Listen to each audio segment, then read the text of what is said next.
Hello and welcome back to our channel. So today in this video we are going to discuss about how to fix OBS Virtual Camera not working. So without wasting much of our time, let's get straight into the video.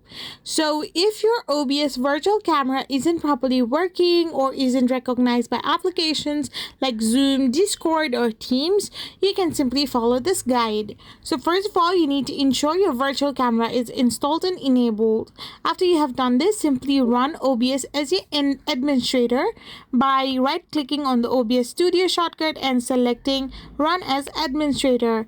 This can resolve permission-related issue that prevent the virtual camera from functioning properly.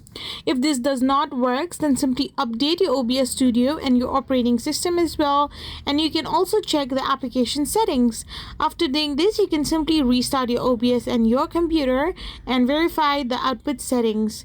So these are some ways you can use to fix OBS Virtual Camera not working. I hope you found this video helpful, so don't forget to hit that subscribe button and do give us a thumbs up.